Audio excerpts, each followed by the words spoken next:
There is a distinct kind of silence that only exists during the graveyard shift at an industrial freight terminal.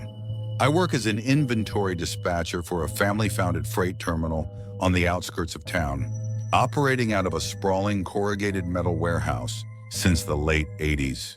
Outside the loading docks lies a massive fenced-in staging yard jammed with decommissioned shipping containers and rusting trailers. We call it the stacks. The best time to audit the yard is during the graveyard shift when the terminal is completely dead. In a way, I double as a night watchman against copper thieves or vagrants. On this night, my shift started at 8 p.m., and after my supervisor left, I was completely alone while a torrential downpour hammered the metal roof. Everything looked standard until I noticed 2 incoming freight orders that required verification against a specific cargo container in the yard. One of them had a red tracking tag that the daytime clerk had failed to log, and I needed it for customs compliance.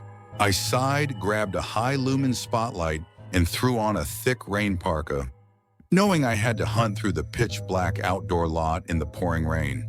I unlatched the heavy rear access door and stepped out into the mud.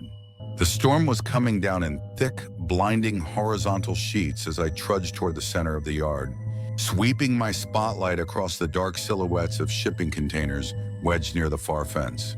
As I passed a row of stacked pallets, a sudden jerk of motion right at the edge of my beam made me stop dead. The storm swallowed every sound, but I caught the clear shape of a figure ducking behind a faded blue sea container. I shouted a warning into the dark, taking slow steps forward and sweeping the beam.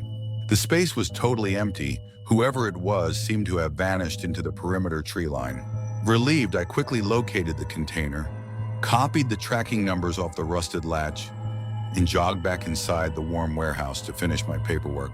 By 12:30 a.m., I headed down into the primary storage aisles to conduct the midnight physical stock count. Walking down the first high bay aisle, scanning barcodes, it happened. A heavy metallic thud echoed from the far end of the warehouse, followed instantly by the total failure of the overhead lights. Plunged into absolute pitch black, I froze. Over the drumming rain, I heard the distinct, wet sound of heavy boots stepping across the concrete floor, coming directly toward my aisle. Whoever was in the building had cut the main breaker at the external panel. I couldn't see a hand in front of my face, making running impossible. All I could do was stand rigid, holding my breath, as those wet footsteps stopped less than 10 feet away from where I was standing. In the pitch black, I heard the snap of a plastic latch, followed by the clinking of commercial power tools being shuffled out of a storage bin. I was standing mere feet away from an unknown intruder in total darkness, not knowing if they were armed. After what felt like hours, the footsteps turned and moved slowly away toward the exit. I waited 2 full minutes in absolute silence before slipping my phone out, dialing 911 and using the dim screen light to navigate to the utility room to flip the main breaker back on. When the police arrived, all we found were wet, muddy boot prints leading from the rear door out into the yard. The intruder had slipped in while I was outside earlier and waited in the dark, making off with thousands of dollars in commercial power tools. They likely didn't intend to harm me, but that night completely changed how I view my quiet job. Standing in total darkness, just feet away from an unknown human presence, never knowing what they would have done if they knew I was there, is a feeling that never truly leaves you.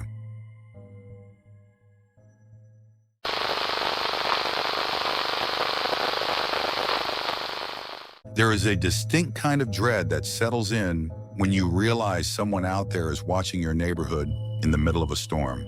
It was late on a dreary Friday evening after a brutal 60-hour work week, and I was unwinding on the couch with a thriller movie while a severe thunderstorm rolled through the valley. Around midnight, as rain pounded against the window panes, something caught my attention across the street. Under the dim glow of a flickering street lamp, a man was walking slowly down the sidewalk. He wasn't wearing a rain jacket or carrying an umbrella because he was completely drenched, his clothes clinging to his frame. I watched him step onto my neighbor's front porch, stand completely motionless, facing the door for over a minute without knocking, and then continue creeping down the block. A deep sense of unease settled in my stomach, prompting me to draw my living room curtains shut. Not even 15 minutes later, I heard the distinct sound of wet footsteps crunching on the gravel along the side of my house. Someone was walking up my driveway, mounting the wooden steps of my front porch. There was no knock and no doorbell, just the heavy sound of someone shifting their weight on the wet floorboards. Moving closer toward the living room window before stepping back toward the front door. Creeping over to the entryway on tiptoe, I pressed my eye against the glass peephole and saw him. He was positioned at the edge of the porch, staring directly at my front door with an utterly blank, expressionless face, water dripping from his soaked hair down his cheeks. I decided to call the non-emergency line to report a suspicious person, but as I turned toward the kitchen, I heard the wet squelch of his shoes retreating down the porch steps. I checked the peephole again, and he was gone. I called the dispatch anyway, and the operator noted they had a patrol unit in the area that would swing through. Afterward, thoroughly creeped out, I shut off the lights and went upstairs to my bedroom to sleep. I had just pulled the covers up when a massive clang rattled through the floorboards from downstairs. A second later, it happened again, bringing a violent, metallic impact that shook the structure of the house. I sprinted out to the top of the stairwell just in time to hear a third shuddering blow. Someone was down there hitting my front door with terrifying force, attempting to split the wood frame. Panicked, I ran back into my bedroom, locked the door, and dialed 911 as the horrifying sound of splintering wood echoed up the stairs, followed by the heavy crash of the front door caving inward. I heard fast, heavy footsteps burst into the foyer, violently kicking open doors downstairs before hitting the base of the staircase and heading straight up toward my room. I was trapped, listening to the very worst thing a person can hear inside their own home. Suddenly, red and blue lights flashed through my bedroom window, accompanied by the wail of a siren pulling into my driveway. The footsteps on the stairs abruptly stopped. I heard the intruder turn and sprint toward the back of the house just as the responding officer charged inside through the broken front door, weapon drawn.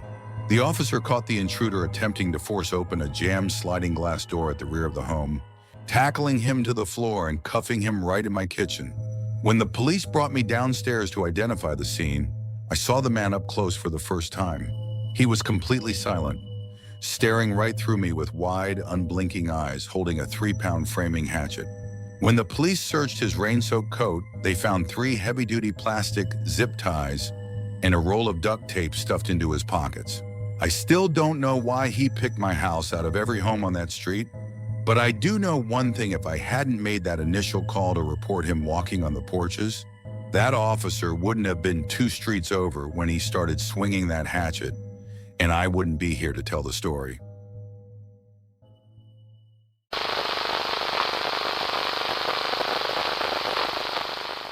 There is a very specific kind of isolation that comes with driving through a rural stretch of road in the middle of a torrential downpour. When the rain is falling so hard that your headlights barely pierce a few feet ahead, the world outside your window ceases to exist. It's just you, the steady hum of your engine, and the comforting illusion that you are completely alone, until something forces you to realize you aren't. Last spring, I was working as a courier for an independent nightly express delivery service. During a brutal 2-week stretch of constant rainstorms, I spent hours navigating slick, dangerous back roads in the dark. My shift usually started around 5 p.m. After completing a few local drops near town, I took on a long-distance route around 9:30 p.m. The destination was roughly 12 miles out, buried deep inside a heavily wooded, rural patch of the county.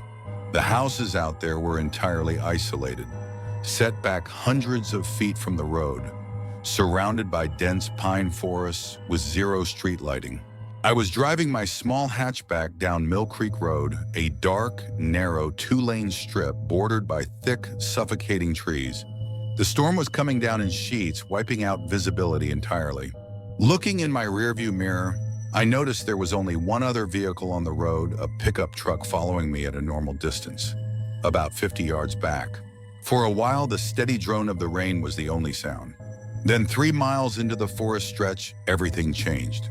Without any warning, a blinding pair of high-beam headlights flared to life directly in front of me, right in the middle of the road.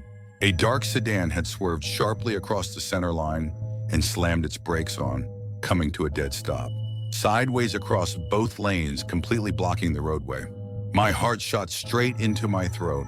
I stomped down on my brakes, my tires sliding helplessly across the wet asphalt.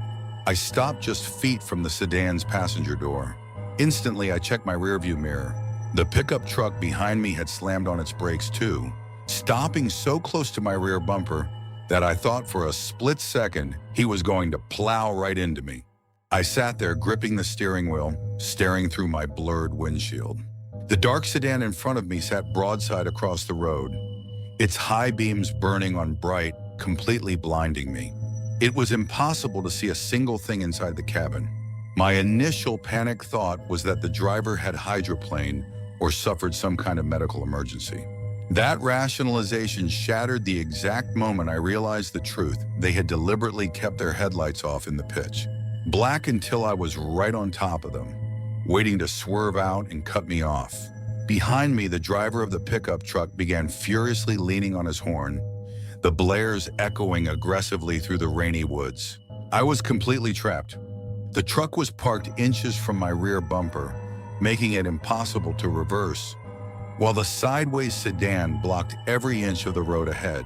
Steep flooded drainage ditches lined both sides of the narrow pavement, leaving zero room to maneuver around. After half a minute of non-stop, deafening honking, the driver of the truck behind me snapped. In my rearview mirror, I watched a massive guy step out into the pouring rain. He looked furious. He marched right past my hatchback, stomping up to the driver's side window of the sideways sedan, screaming curses at the unseen driver over the deafening roar of the storm. He banged his heavy fist against their glass, his demands completely lost to the rain. And then, all of a sudden, he stopped yelling. His entire body went completely rigid. He took a slow, timid step back from the driver's window. In the dim amber glow of the hazard lights, I watched his angry expression instantly melt into pure, unadulterated terror. He didn't say another word. He just turned around and began walking back toward his truck as fast as his legs could carry him. At that exact second, the driver's door of the dark sedan swung open.